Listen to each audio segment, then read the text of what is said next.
For a connection between couples living miles apart, but what is a long-term effect on your long-distance relationship? Sex therapist Вород here with yet another study. Hello, or not a study, a real thing. Listen, I mean, first of all, let's talk about the changing scope. I mean, it used to be long-distance relationships, like, you know, even like 10 years ago, you didn't have WhatsApp and FaceTime and all of these things. We had like Skype, and it wasn't working as well as it does today. I still can't get Skype to work for myself. Because, well, it depends on where you are from, but social media, now we're meeting people all over the world, and we're falling in love with people when we travel and, you know, when we do fun stuff, and then we meet people who live on the other side of the continent. But many of us choose to remain in a relationship, a long-distance relationship. I did a long-distance pregnancy, to be honest, and it was great for me. I liked it.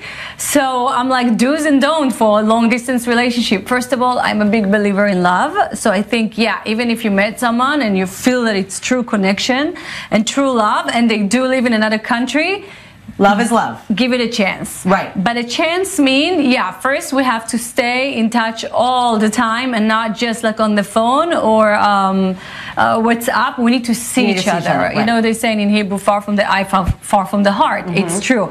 We have to remain in touch so we can see each other body language, emotions. We also have to know that we communicate what we feel, because it's hard. We don't live next to each other. We don't learn each other. Well, you're not in your daily life, and you know, necessarily knowing the people that are your friends to understand, like, to be able to picture, you know, the experience you're having in your own place. Exactly. But what do you do with it? Okay, I mean, at the end of the day, do they work in the long run if no one can move? It's the key to a success. First, you have to always have the next trip. You have to know when is your, like, you have to have the flight ticket in your hand. You want to know that you're going to see each other. The best thing about it is passion always remain like really, really high, and it's a very emotional roller coaster. And you don't get into the boredom, and I mean, there's certain... Exactly. These are the good But at the same time, is that not... Yes, that's true, but then is it not real? Like, part of a relationship is, so, you know, in the mundane, right? It's real, but it's much slower. It's always the in love phase. You stretch it into a couple of years, but as you said, we need to know where is it heading to, without and knowing. Allow yourselves to be bored with the mundane and the routine, right? Or we don't need that anymore. Well, we don't need to go there anymore. Unless keep traveling and jet setting. Exactly. Unless you travel with your work a lot, you're not going to get bored, but you do have to remember that the roller coaster will go down, and once we move in together, and once we know when we're going to move in, and that's going to happen, it's definitely going to be very, very routine. The routine is going to enter, and we need to know we are possible to handle. We can handle that. Right. But I believe also in a regular relationship, it's very smart, it's very wise to do stuff apart. Always travel somewhere with your friends, with your family, like the outside. Keep something, keep the fire going. I remember once someone gave me a good example of, like, you think of a relationship as like two concentric circles that, like, you overlap here, but you still have to be your own circle, their own circle. Like, you don't have to do everything together. Exactly.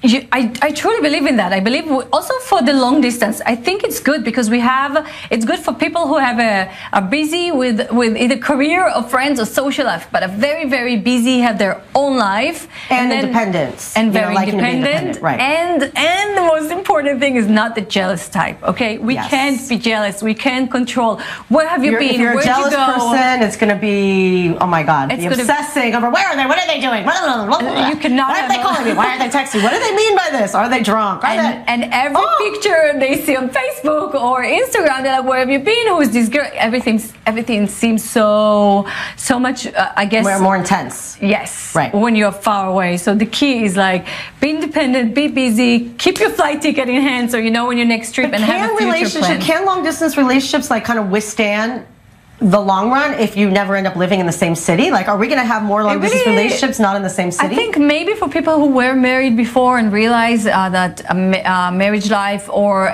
exclusiveness, it's not for them. I mean, in the sense that living together is too difficult for me. So if you've been there and you've experienced that for many years, you know that maybe next time you have a relationship, it's better for you to have a long distance that stays a long distance. Right. There is something very exciting about it. You always have something to look forward to. Yes. All right, thanks, Shel.